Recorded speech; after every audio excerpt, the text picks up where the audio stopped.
It is 10 o'clock. My name is Abby Erickson. I'm with the Department of Health Tobacco Program, and this is our partnership webinars with Tobacco-Free North Dakota.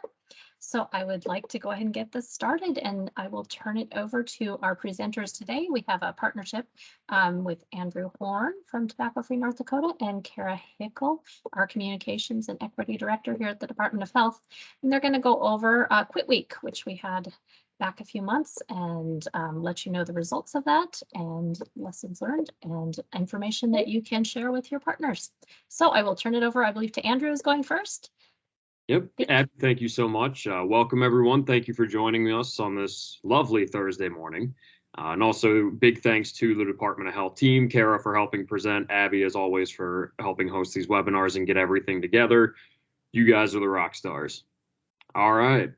So yeah, as Abby said, we're talking about Quit Week.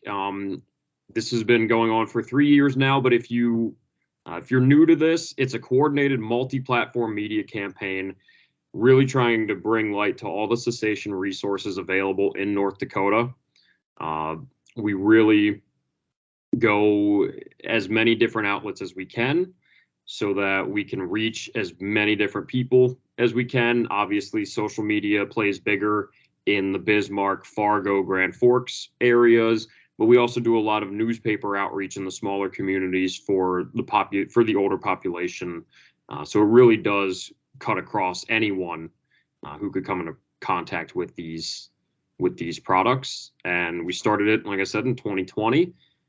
There was just a few other things going on in 2020, so it's been nice to see how this process has grown over the last 3 years. And today we're really going to be showing some of the data and what we've learned and how we're going to continue moving Quit Week forward.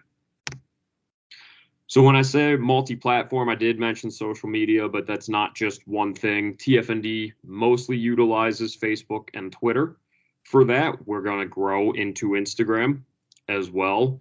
I know the Department of Health uses Instagram, and Kara will talk more about the specific media buys. But as you can see, we really do go anywhere where we can get eyeballs. Media, radio, billboards, newspaper, anywhere where people are putting eyeballs, we're trying to get in front of them. And for those unfamiliar with the earned media term, I have the screenshot here of the KFYR story. This is now the second year in a row that one of the Bismarck TV stations has interviewed me for kind of talking about Quit Week. That's what we mean by earned media, is when you get them to cover yours as a news story, which inherently acts as free advertising as well. So earned media is always a good back pocket strategy to have. And I promise I'm not biased because I was a former reporter. All right, so let's go back to the beginning in 2020. We really did kind of throw it together pretty quick and wanted to see if something like this would be viable.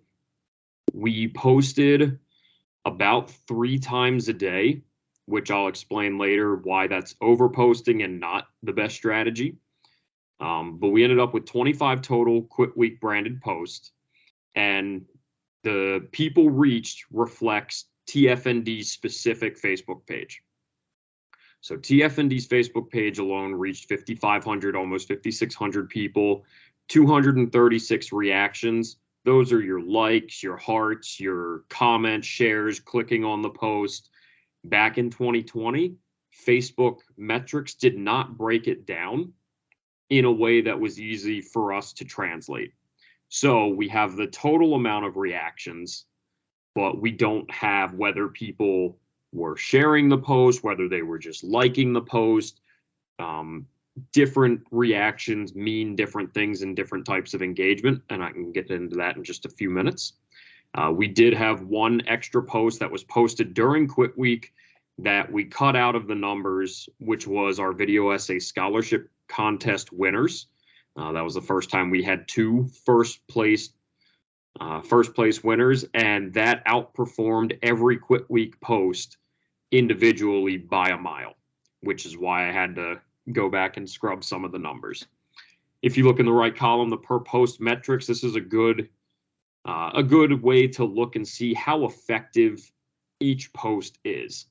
And while there's always going to be some above and below the average, getting a nice average number tells us whether we're doing what we need to be doing to reach people. We ended up with 223 people reach per post, which was about roughly 25 to 30% of the total amount of likes we had at the time. Pretty good with that, especially for a first year coming, especially with everything else that was going on relating to COVID. And as you're going to see, Facebook has made significant algorithm changes, which means we're constantly having to update and address how we go about the messaging. And about 9.5 reactions per post. So all in all, 2020 was a great start. 2020 gave us a great base. We got some feedback from the LPHUs and everyone that participated, and we were able to expand from 2020 into 2021. Again, these metrics are looking specifically at TFND's Facebook page and the post we did for that. I know one of the big things we did 2021 in expansion were digital billboards, and I know a number of people utilized them. So again, in 21, we had the 25 posts, fewer people reached, significantly fewer engagements. Part of this was due to an algorithm change. Part of this is due to the overposting that I mentioned a minute ago. But as you see there, that we were able to break out the engagements. We had 89 likes, 30 shares.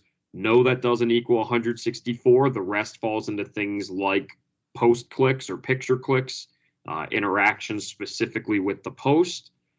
Those weren't broken down, but we got the like and share numbers, which are pretty important. And I will add one other thing, that the likes include whether people put a frowny face or a heart or anything like that was included in to the like category. So the per post, we fell to 205 people reach per post and about 6.5 engagements per post. So real noticeable drop. And that was something we really wanted to try and correct when we came into 2022. And that's where we significantly cut the number of posts to 12, with a few posts before the day and then posting single posts throughout the week. The reason we end up cutting so many of the posts is because the per post metrics skyrocket when you do targeted single post. As you can see, the people reach significantly less, obviously, with the only 12 posts. 132 engagements in 12 posts in 2022. When we doubled the amount of posts, we only got 30 more engagements, and we actually had more shares this year than all of last year, which means we're getting better engagement. We're getting better results on these posts, again, through TFND specific page. And we are, when Quit Week happened, we were right at like that 680, 690 follower mark. We've gone up a little bit since then. So 284 people reach per post and 11 engagements per post. Both were Quit Week highs in the 3 years we've been doing this, and are really setting a good foundation for us moving forward, that people are recognizing it. People are understanding that Quit Week is kind of happening, and it's getting into more people's feeds. The more people we can get to like on our Facebook page, so if you haven't already, go over to TFND's Facebook page and give us a like. The more people we can get into those likes and the more people we get engaging with those posts, you will see exponential growth in the people reached, where instead of having 3 people share it, we have 10 or 11 people sharing a post. It will reach all of their friends. You can see how it builds very, very quickly from there. And again, this is just a graph representation of what we were looking at from the slides. This shows the people reached by year. Again, with half the post, we hit about 60%. So we overperformed in 2022 on a per post metric. which is good. It's where we want to be. And then that shows you how much of an increase we had per post. Again, that 280, hopefully we can get it up to 300 next year, 400 in a couple years, and really expand the reach that we have. So we also look at the LPHU engagement with Quit Week, and this is definitely something that, going back through the data tables, we've been changing because we're trying to figure out a good way to count them into the data set. So in 2022, the post must have been branded with at least one Quit Week related hashtag. And I think we had 3 this year that we used, 2 or 3 that we used this year. Sharing a post from TFND or another unit did count as a post. The other thing is they had to be posted on the specific days. So June 8th, 11th, and then 12th through the 18th, I think, were the days that we had for that. So if a post was on June 9th, it didn't count in the data set. However, and that's why it's in all caps at the bottom, other posts that did not make the data set still matter in the grand scheme, still matter in the terms of getting the message out there. So if it didn't make the data set, not the worst thing in the world, because all the posts as a whole make a difference. And here is where we got our total LPHU data. We've got the 28 local units, and the post vary pretty significantly by unit and by year. That 163 in the first year, if I take out the top 3 units, falls right around the 130 mark. So that really was a couple units going above and beyond. That really pulled that number up in 2020. What we saw in 2022 was very balanced, very strong representation throughout almost all of the units. And then here are the posts by day. So I know the graph is a little bit tricky to read, but going by June 8th, 11th, and then the 12th through the 18th, we went up and calculated by day how many posts were there on the 8th, 11th, etc. And as you can see, June 17th was our best, but June 12th is where Quit Week starts on that Monday. This was a very good start to the week at the 19 post, and then went up well into the 20s. And most of that meant that I think there was only one day where an LPHU repeated. So if you see the 22 there on June 13th, that means that 22 LPHUs joined TFND in posting the Quit Week message, really casting a wide net. And again, when you see this kind of posting, when the previous 2 years had double the posting options, we're really encouraged with how, and I'm really grateful for all of our partners for sharing in with us.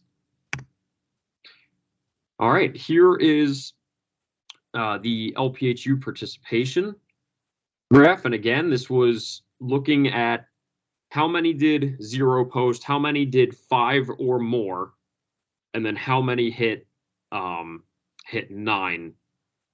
9 post for it. I said 12 before. I definitely meant 9. I apologize for that mistake. The 12 was something else on our end. But for the 9 post we were counting for this, you can see that 20 of the 28 LPHUs had 5 or more posts during the week. That is really, really strong. That is a really strong number for us to have. Apologize for the phone ringing. So it's a really strong number. It increased by 3 from the previous year. And what that shows, again, more are getting involved. Now the numbers aren't going to equal 28, as you'll notice, and I put the little note down there. The units who had 9 out of 9 or above, there was one unit with 10 posts, but the units that had 9 out of 9 or above were counted in the 5+ category. So we still had nearly half of LPHUs post every single day, had a post that counted every single day. That's incredible. Honestly, it is really, really good to see all that participation. We did have one extra unit not participate at all, but our non-participation number is down to is at 5. 5 is obviously we want that number to 0. You know, we want everyone participating. We want everyone putting in as many of the posts as we can. 5 is not a terrible number with all the other stuff that is going on. So again, very happy with how Quit Week is continuing to progress from TFND's perspective. And then every year we've been asking for feedback. This that you see on the screen now was specific feedback for this year. So we asked people to respond to each of these 4 questions, and they did. That's another thing I want to hammer home. The more feedback you guys give us when we send this stuff out, the more we can adjust, the more we can take that in and continue to tailor for what individual communities need. So here are some of the highlights just from that feedback. We did have some saying that people were going into them, whether it was local public health or other partners, and specifically mentioning Quit Week and specifically trying to address quitting during Quit Week. That is the exact reaction we're trying to get on a large scale through the community. So it's great that we're seeing this in year 3. And now that we're seeing it, we can continue to try and build on the amount of people. We've also had a number of, especially the smaller local public health units in more rural areas, that have said local papers are their #1 go-to for getting the word out to people. And that is great to know that the newspaper industry out there is still kind of their go-to. We've gotten pretty positive feedback on the materials, whether it's the post, the radio ads, the billboards, etc. And what we're looking at now is taking another step from saturating the social media market and saturating eyeballs to actually getting out and meeting with people and really getting face-to-face time with people during Quit Week. So here's another thing I wanted to show was that organic post and shared post. So we've been talking a lot about, you know, the post numbers and why one post is better than trying to overdo it and different types. So I know I'm throwing a lot of data at you. On the left on your screen, you're looking at an organic post from June 18th. TFND just posted that out, had it scheduled, and it went up. On the right is us sharing the story from KFYR TV and trying to get that added into our post. We had 300, at the time of these screenshots, we had 343 people that were reached through the organic post. We had 53 reached through the shared post. However, the shared post had more engagements than the organic one. So you're probably thinking, what am I doing trying to show you the 2 different numbers and what point am I trying to make? The point I'm trying to make is that neither one of them tell the whole story on their own, but both of them tell us how we're building relationships with the customers and the people that consume our content. So the people reached is what it sounds like. It's how many different news feeds you're getting on. Engagements is how many people you're getting to click through for the quitting information. Where these are really going to become important is when we identify what our goal is. Obviously, we have goals. We want people to click through. We want people to see it. We are still primarily in trying to get on people's news feeds, right? For TFND. Right now, the people reached post, or the people reached metric on TFND's post, is more important than the engagement portion specifically for TFND. When you go to something like the ND Quits page or one of the local public health units where they offer the specific quitting information, they can actually help someone quit.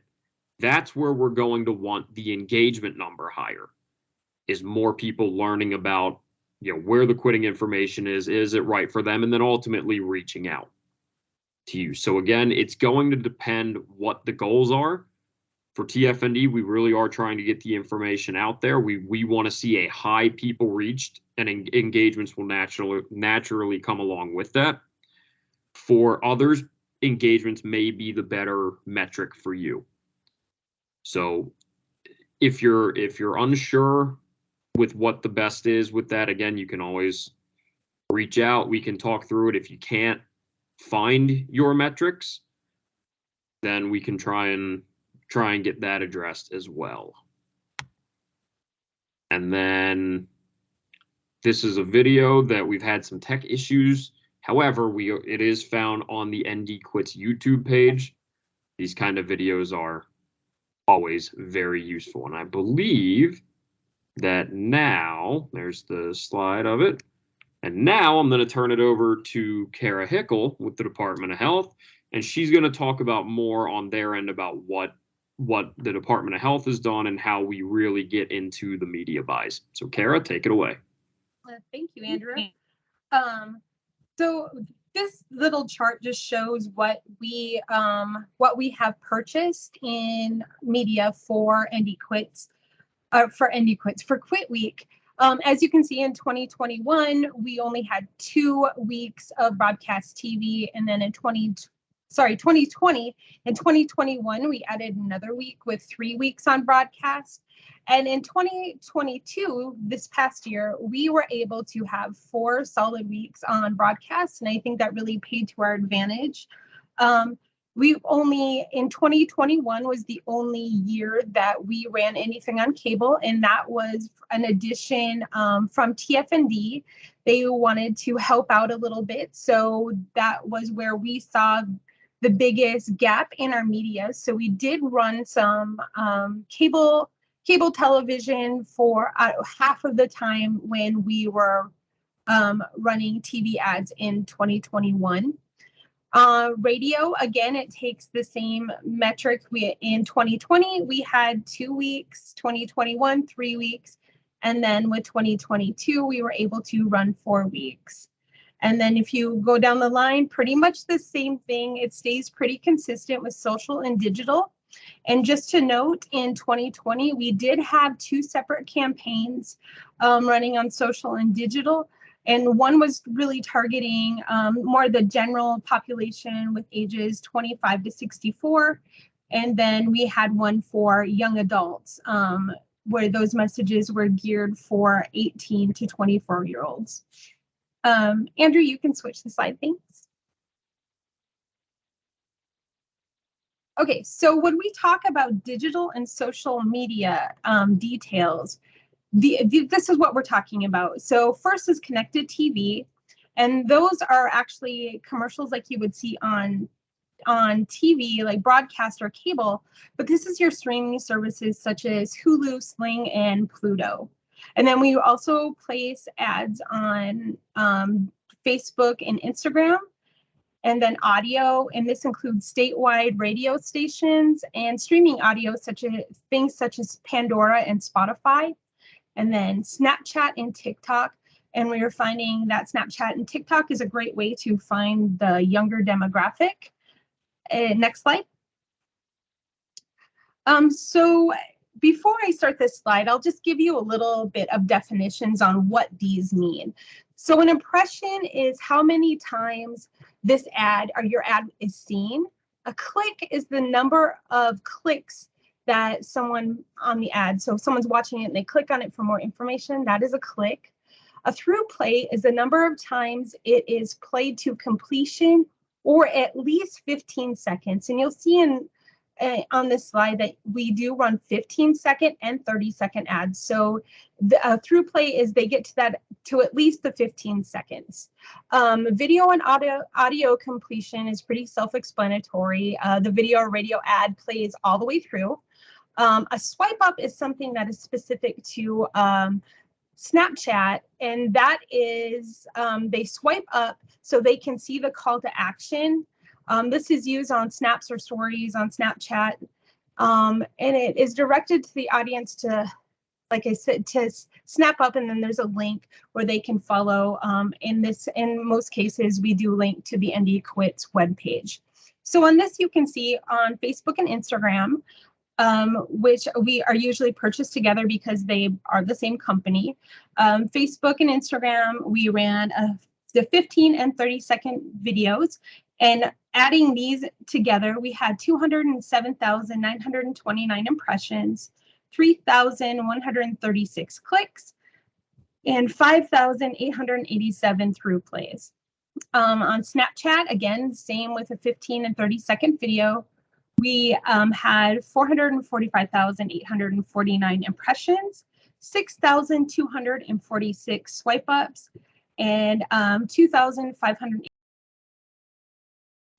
On TikTok, again, 15 and 30-second videos, we have 265,840 impressions, 2,408 clicks, and 1,345 video completions. Next slide.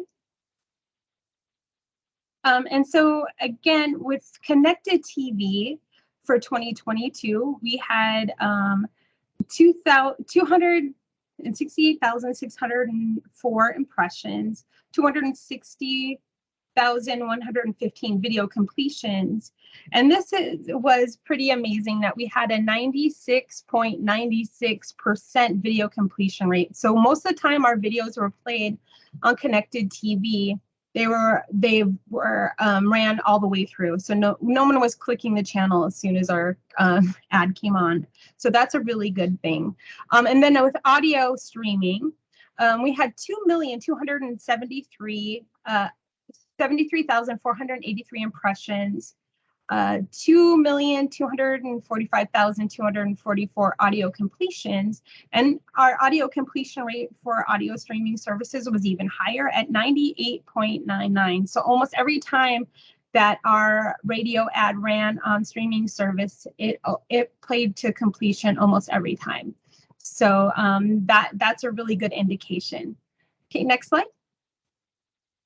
So what does all this mean together? Yeah, it's great. We have impressions and click-throughs, but is it working? And we know that Quit Week is working thanks to our wonderful partners at PDA and the evaluation on this. For 2022, there was a 64% increase in ND Quits enrollments during the week of June 12th through 18th.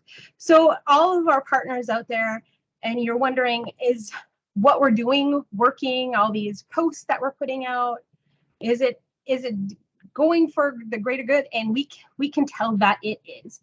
It has been really successful. We also have successes from 2020 and 2021, and where we also had increased enrollments to ND Quits.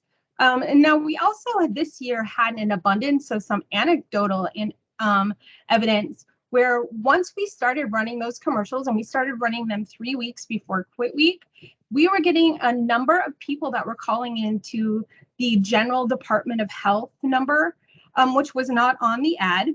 So we found that really interesting. And they were wanting information like, okay, I want to quit during Quit Week. And we are also getting emails as well of people saying, I saw this last year.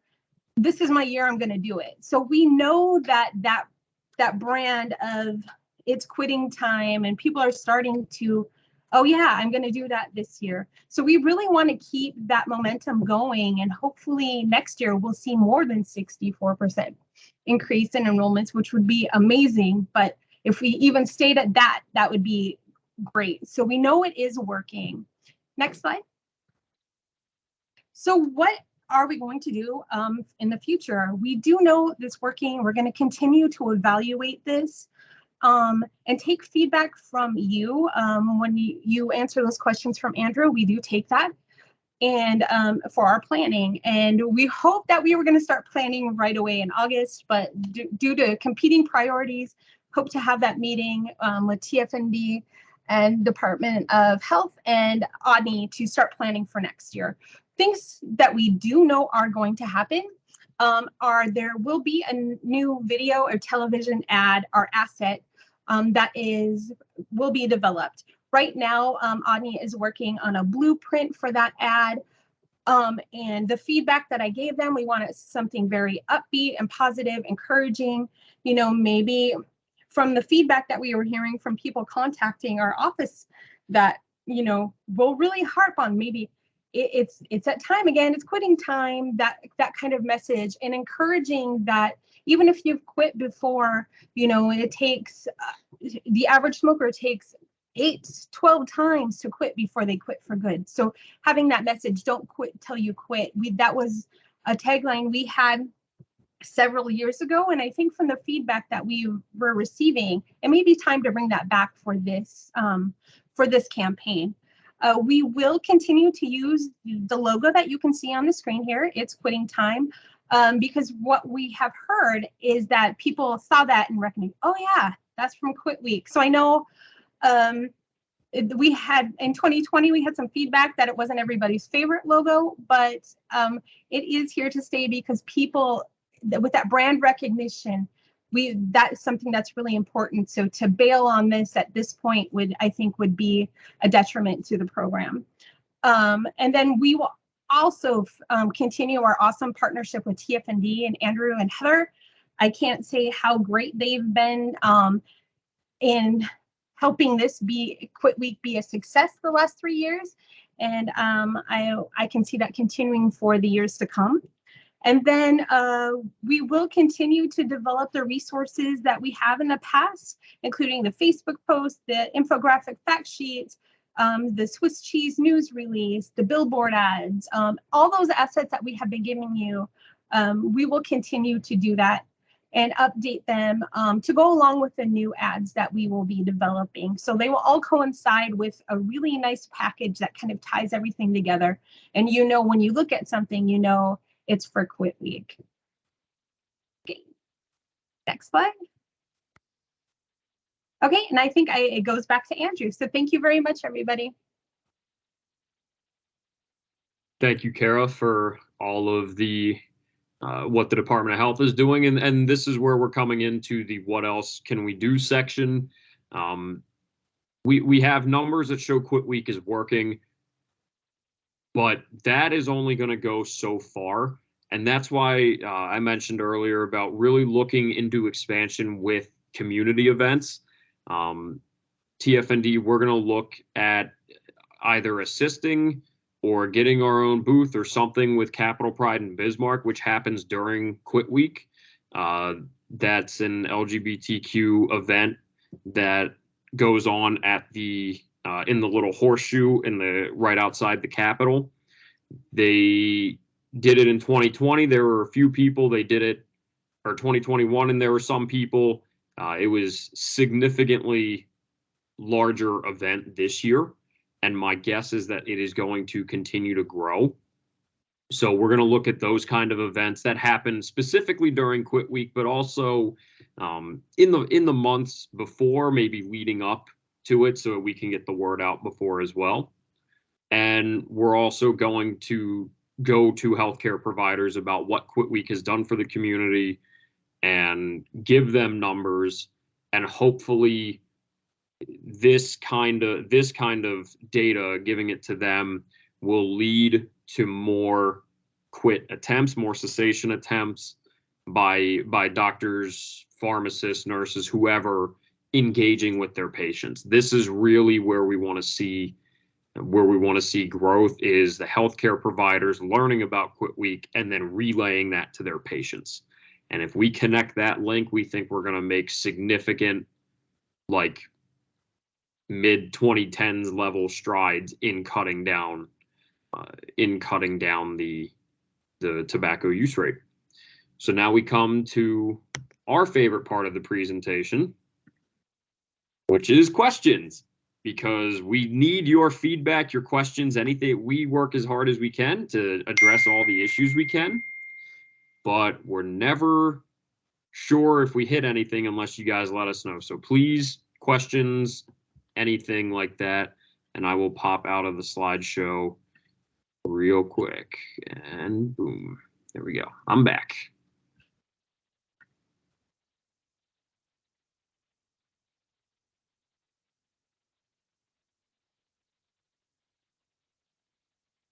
Feel free to come off mute and ask any questions you have, or you can type them in the chat if you don't have that audio availability, and we will get those to Andrew and Kara. This is Holly in Minot. So could you put together like a little one pager with some of that data? I mean, then we can be sharing that with like our local legislators, our healthcare providers, saying, you know, collaboratively, we accomplished this in Quit Week. Can you help us spread the word or something like that? So we have something in hand to give them. We should be able to get something together, whether it's like a designed one pager or comes out as talking points. We will see, but we will definitely get the information in a little more digestible chunk, so that you all can have at least some quick talking points on it. And I see Jen and Sharon have similar things about Quit Week, working both with legislators and with Great American Smokeout. So I'll kind of address all that at once. We do plan on talking about Quit Week with legislators. How that's going to look, we don't exactly know yet. But it will be brought up in part of the grand scheme of just the grand scheme of what we're working toward. And I think Heather, if you're on, would be the better one to answer that question from TFND's perspective. I would also just jump in and say that this is a component of the synthesis report that we put out. So all that evaluation data and in that, and PDA does such a great job with their graphics and the things that can be borrowed out of that report, and that will be presented to the legislature for sure. So Heather, go ahead if you have anything else. Thanks, Abby. That's exactly what I was going to say. That we share this type of information and this specific information every year when we do share the synthesis report. And I do provide that as a piece of my testimony in multiple committee hearings. And then also we just in general talk about this type of stuff when we share our story. And I know that many of you have helped us share story in the past when we've had you make community specific data sheets that we have then relayed on your behalf, or when you've done it in your own sit-down visits with legislators. And so yes, definitely this data does get used. It has already historically been used and will continue to use it. Sharon's question was just a little bit different from the legislative angle. She was asking, how do you see Quit Week working with the Great American Smokeout in November? I can say from my perspective so far, Sharon, is that it's okay to have multiple events like this. If people recognize the Great American Smokeout and react more to that, that's fine. If they see Quit Week and react to that, that's also fine. I think the difference in the dates is enough so that it acts almost as kind of like partner programs at different times of the year, so that it's getting people to think cessation more than the third week in July or June. So the more we can get with that, I think the better it will be. Again, we will still participate in Great American Smokeout. We will continue to bring that cessation message to people throughout the year, and I think it will be a complementary piece to Quit Week.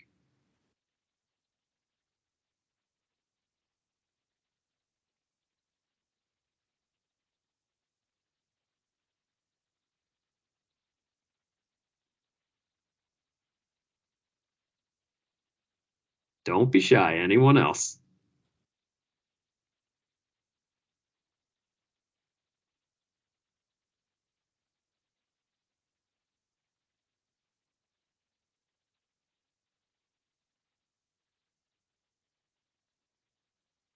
I'd also be interested if anyone has anything to share from their Quit Week experience, if they've had referrals into their cessation services or any, like Kara was saying, that some of those anecdotes. Please do feel free to share those as well.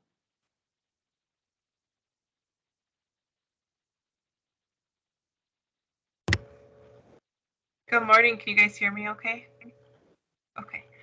This is Danielle at Southwestern District Health Unit, and we had one client come in and started the program to quit during Quit Week, and she had heard the radio ad. So we thought that was interesting because how many people, you know, just different age groups, but yeah, she heard it on the radio and came in and she quit. So that was great. And it was just interesting to hear that too. Like, people do still listen to the radio. And I guess I do have a question, like, in a nutshell. I know we saw all your great numbers and all that, but so where was like not the most outreach, but the best numbers? Was it from like commercial ads or radio, or you weren't really exactly sure where people were hearing it that came into Quit? Like, which one was the most effective, I guess? Do you know that kind of number? You know, Danielle, I did not search that. I'm sure we do have when people enroll where they heard it, and I did not look through that. And I'm not sure if that is something that PDA looks at. I don't know, Kara back there, can you speak to if that is captured anywhere? You know, my first thought with that would be that might be captured in the 7-month follow-up. There's a quit. Otherwise, that would be on intake. That was something PDA would look through the data extracts.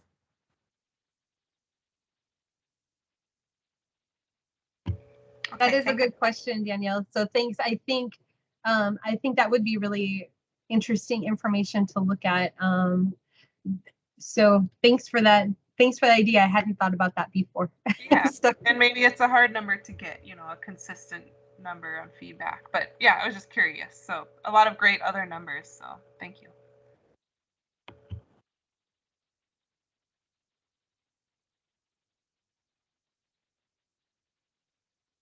Jennifer added in the chat that they are hoping to get on Snapchat, TikTok for Southwestern cessation and prevention efforts.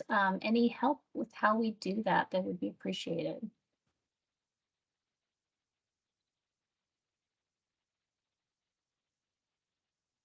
So yeah, I can at least some advice with that. You're probably going to get, instead of trying to build a region specific Snapchat and TikTok and like trying to get everyone on there, it might be better to do a small media buy to get on there first and see how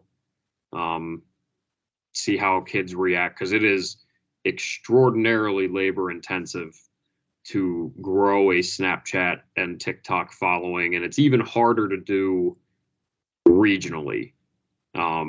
It is really hard to like build up to get all the kids in Dickinson High and all the surrounding middle and high schools out there. It's going to be really hard to get them all together on your platform to talk to them directly. So the first thing might be a small media buy. That might be the best first action. I'll chime in on that too. Andrew's exactly right in that they're very labor intensive to start your own. And something that we learned at coordinator camp in New Orleans this year was that the media buy in particular, and then interacting with existing people that are already, or organizations or other places that are already on those two platforms, is sometimes more effective than starting your own. If you can have a presence on there, interacting with people and following people, and then using that as a platform, you know, to kind of build relationship to share your message, and then make your media buys more apt to show up, is a more effective way of participating on those two platforms. And then they actually told us that in terms of effectiveness, Instagram is the most popular one, and sharing stories and reels and those types of things. Video messaging on Facebook and Instagram seem to be the more effective platforms for doing the type of work that we do. So not that you shouldn't be on all of them, but just kind of plan how your participation will look before you dive in. And then another tip when you're going to work, especially with TikTok, if you want people to watch it, even if you're placing an ad, you want something that looks like it was made with your phone. So maybe, you know, you don't want the same quality you're going to put on TV, because youth will know, young adults will know it's an ad, and they're likely just to like skip it. So if you want to get your message using, you know, that homemade video look, and using someone from that demographic age that you want to reach, is probably a better technique for working with TikTok and Snapchat, because the viewability increases with that. So that's just one tip that I've learned on those two platforms in particular. That's awesome advice, Kara. They said pretty much the same type of thing at coordinator camp too. Organic and authentic were the two terms that were probably most important when considering messaging youth, especially if you're going to go on to the platforms that youth are on. Having it be really organic, really laid back, really authentic, you know, get youth involved with you, alongside you.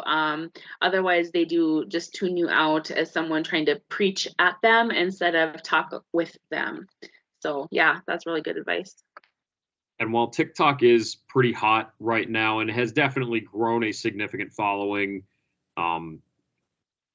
Instagram is more established, like you were saying, Heather, and it showed up in multiple states as campaigns for multiple different topics that Instagram was effective for what would be a vaping age range for that, if we're going to try and get them to stop with that.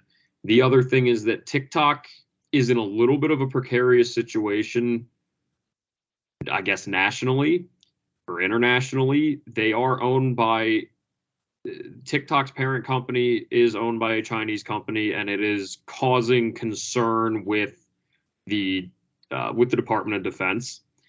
So much so that there's going to be like congressional investigation kind of into what data the parent company has access to with the American TikTok users. Not saying it's going away or anything like that, but we shouldn't try and build a TikTok empire if there's a possibility that it gets taken down from the App Store. So this is where that kind of broad base of multiple different media outlets is really useful.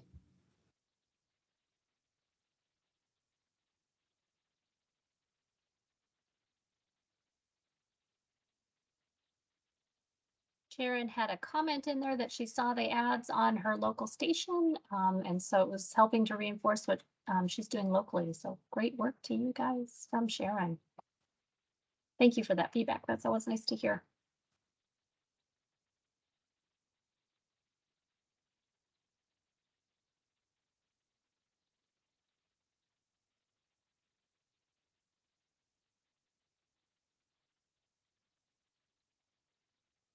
The questions seem to be winding down. So please do pop anything else in the chat that you have, or come off your mic if you want to. I will just say thank you to both of our speakers, Andrew and Kara. We appreciate this great information. It's always nice to have that follow-up and to know that, you know, this work that we're putting out and asking people to participate in is having results. So thank you all too for working with the Department of Health and TFND on this project and sharing and getting that message out there. I think that's been obviously beneficial based on the NDQITS numbers that we're seeing. So not seeing anything else. Oh, Chelsea's asking for Snapchat filters for Quit Week. Did you I know in 2020, we did have a Snapchat filter, and it was highly unutilized. Not saying that we can't revisit it to see if it will do better this time. It's relatively inexpensive to create that. So that is definitely something we will keep in mind as we hit our planning meeting, hopefully in the next few weeks. So definitely something we can revisit.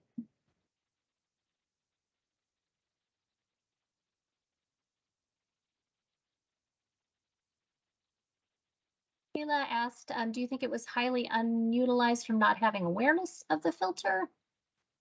It could be a number of reasons. It's kind of hard. Anything that I would guess would just be a guess. But I'm thinking it was also the first year of Quit Week, and we had very little planning. I mean, we hit the ground running, and it was out within a month. Like it was amazing. We had everything that we did that year. I mean, it was a complete team effort. So I think it may have been just the newness of what we were doing. So maybe with the moving forward, it's our 4th iteration of Quit Week. So maybe it's time to revisit that.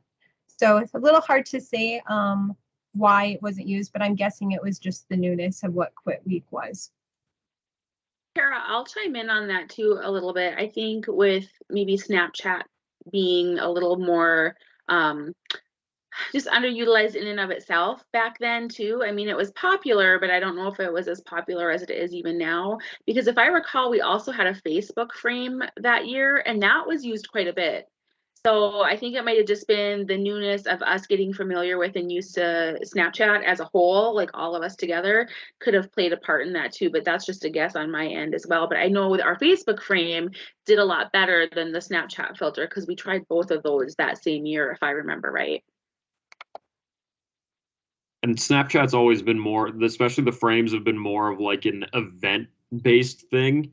You see them a lot at like concerts and stuff like that. And at that time in 2020, we still hadn't really gotten back out into the world. So Snapchat was not utilized in the same way it was the previous summer because it couldn't have been. So that, yeah, I think there was a number of factors leading to that. But that's dead. I agree. We should probably revisit that and just see if it's worth it.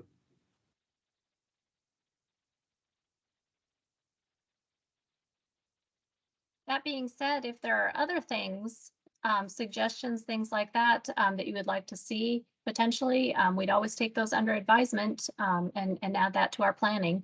As Kara mentioned, the first year it did come out rather fast and furious. We've definitely tried to increase the lead time and the awareness with each campaign. And as Kara said, the planning's already starting for next year. So do send those on and they will be considered.